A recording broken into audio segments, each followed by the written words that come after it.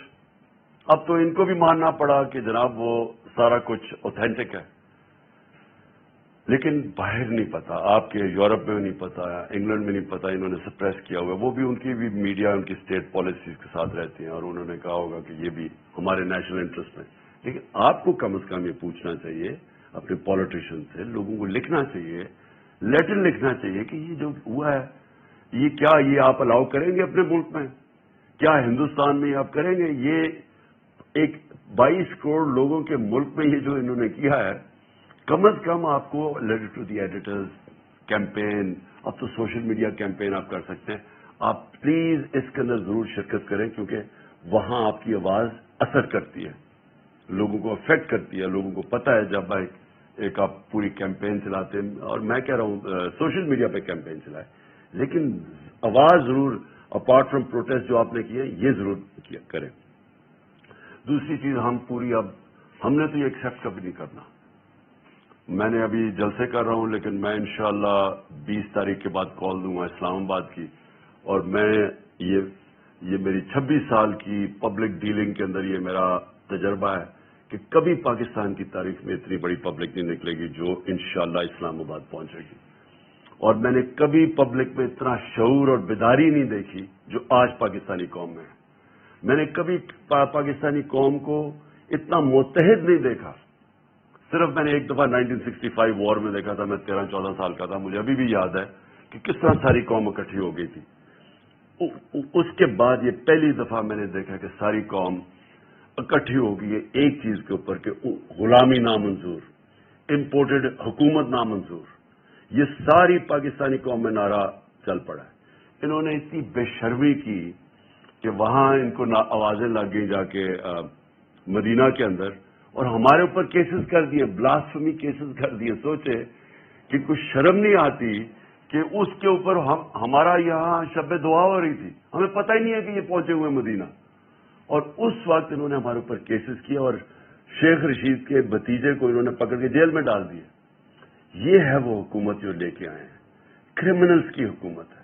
انہوں نے ساری زندگی یہ کیے، جھوٹے کیسز، مخالفین کے خلاف ڈرانا دھمکانا، اور جو نہ ڈرے اس کو خرید لو، یا خریدو اور یا تو انہوں نے وہ جو کیسز کیے.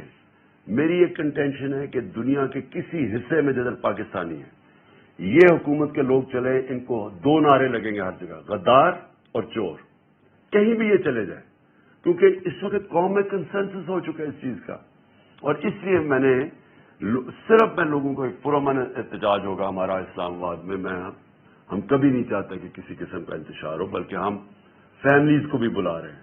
ہم چاہ رہے ہیں سب اس پہ شرکت کریں اس احتجاج میں، اور صرف لوگوں کے سامنے، قوم کے سامنے، انٹرنیشنل میڈیا کے سامنے، اور یہ جو غدار ہیں ان کے سامنے اور اداروں کے سامنے، پبلک کا ان کو پتہ چلے کہ یہ قوم کھڑی کدھر ہے، تاکہ ان کو پبلک کا زور پتہ چلے کہ اس وقت قوم کدھر کھڑی ہے.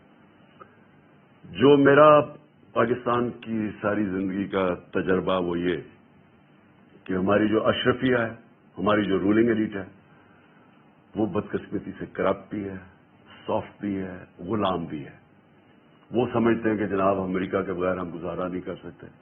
ہم نے تو کبھی نہیں کہا کہ امریکہ کے خلاف ہو، ہم نے تو کبھی اینٹی امریکن بات نہیں کی، لیکن ہم نے یہ کہا ہے کہ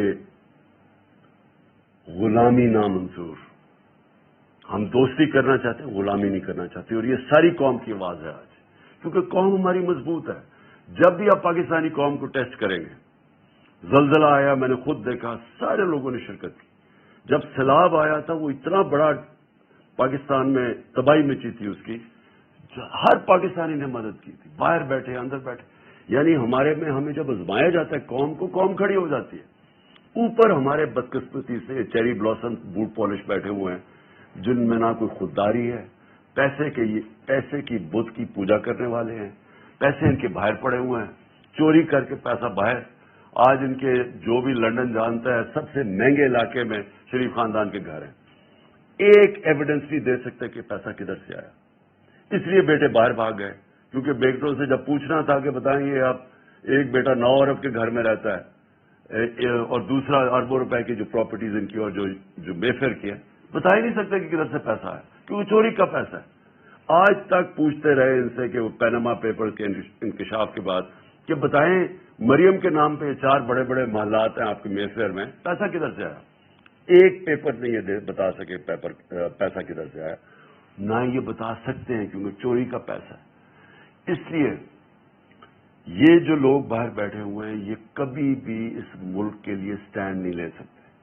ان کو پتا ہے کہ کبھی بھی منی لانڈرنگ ان کو پکڑ سکتے ہیں. جس طرح روس کے جو اولیگارکس ہیں، جو بڑے بزنس مین ہیں، ان کو آپ مغرب کے اندر ان کی پراپرٹی ضبط کر رہے ہیں، ان کو پکڑ رہے ہیں، اسی طرح جب بھی وہ چاہے ان چوروں کو پکڑ سکتے ہیں. اس لیے کنٹرولبل ہے، یہ کبھی ملک کے لیے سٹینڈ نہیں لیں گے.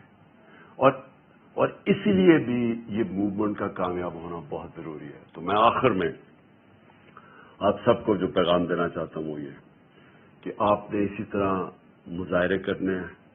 آپ نے جو آپ کے علاقوں میں پبلک ریپرزینٹیٹیوز ہیں ان کو آپ نے ضرور خط لکھنا ہے، پٹیشن کرنی ہے، سوشل میڈیا کیمپین کرنی ہے. اور پھر آپ نے جو ہمارا وہ ہے جو ہمارا اکاؤنٹ ہے نامنظور.com، جو ہماری ویب سائٹ آئی، اس کے اوپر آپ نے سب نے اس پہ کنٹریبیوٹ کرنا ہے، کیونکہ ہم آپ پوری کیمپین چلائیں گے اپنی سارے پاکستان میں. اور اس کیمپین کے لیے ہمیں اوورسیز پاکستانیز کی بڑی ہیلپ چاہیے ہوتی ہے، کیونکہ آپ کی کنٹریبیوشن، تھوڑی سی کنٹریبیوشن یہاں ہمیں بڑا فائدہ پہنچاتی ہے. اس میں ضرور آپ نے کنٹریبیوٹ کرنا ہے. اور انشاءاللہ وقت یہ ثابت کرے گا کہ یہ جو پاکستان میں ایک ڈیفائننگ مومنٹ ہے، اور یہ وہ ایک لمحہ ہے پاکستان میں جب یہ قوم بالکل آزاد ہو جائے گی اس طرح کی چوروں سے، ڈاکوؤں سے، غداروں سے. اور یہ پھر جو میں خواب دیکھتا تھا نیا پاکستان کا، انشاءاللہ اس خواب کی طرف ہم نکل جائیں گے. پاکستان زندہ باد. تحریک انصاف کے چیئرمین عمران خان ورچولی خطاب کر رہے تھے، جسے بیک وقت سنا گیا پاکستان میں بھی اور دکھایا گیا یو کے اور دیگر ملکوں میں بھی. انہوں نے کہا کہ میں امریکہ کے خلاف نہیں ہوں، میرے ڈونلڈ ٹرمپ سے اچھے تعلقات تھے. بدقسمتی سے امریکیوں کو عادت پڑی ہے اپنی بات منوانے کی اور حکم دینے کی. مشرف امریکی دھمکی نہ سہ سکا اور جنگ میں شامل ہو گیا. ہماری خارجہ پالیسی اپنے ملک کے مفاد میں ہونی چاہیے. ہمیں اپنے ملک کو کسی اور کی فورن پالیسی کے لیے قربان نہیں کرنا چاہیے. انہوں نے سازش کیا گیا جو ان کی حکومت کے خلاف کی گئی. کہتے ہیں کہ روس سے کم قیمت پر گیس اور گندم ملتی تو ہماری عوام کو فائدہ ہوتا. امریکہ پھر سے اڈے مانگ رہا تھا، میں نے اڈے دینے سے انکار کیا اور مسائل شروع ہو گئے. امریکی دھمکی کے بعد ہمارے ارکان بک گئے. پاکستان کے میر جعفر اور میر صادق نے ان کا ساتھ دیا اور پاکستان پر کرپٹ لوگوں کو مسلط کر دیا گیا. ایسے کرپٹ اور قاتلوں کو ہم پر مسلط کیا گیا ہے. ایسے لوگوں کو مسلط کرنا ملک کی توہین ہے. انہوں نے ساتھ ہی میڈیا سے سوال پوچھا کہ اب مہنگائی کہاں گئی، یہ بتایا جائے. ہمارے دور میں مہنگائی پر تو بہت شور مچایا جاتا تھا. میڈیا والے اب مہنگائی سے متعلق عوام کے پاس کیوں نہیں جاتے؟ میڈیا پر پیسہ چلایا گیا. تحریک انصاف کے چیئرمین عمران خان نے کہا کہ ہم دوستی کرنا چاہتے ہیں لیکن غلامی نامنظور ہے. سابق وزیر اعظم عمران خان نے ویڈیو لنک کے ذریعے نہ صرف پاکستان میں موجود شہریوں سے خطاب کیا بلکہ بیرون ملک مقیم پاکستانیوں سے بات کرتے ہوئے کہا کہ آپ نے بھی جہاں جہاں آپ موجود ہیں وہاں وہاں احتجاج ریکارڈ کروانا ہے اور دنیا کو بتانا ہے کہ پاکستان میں آخر ہوا کیا. یہ مناظر بھی آپ اپنی ٹیلی ویژن اسکرین پر دیکھ سکتے ہیں.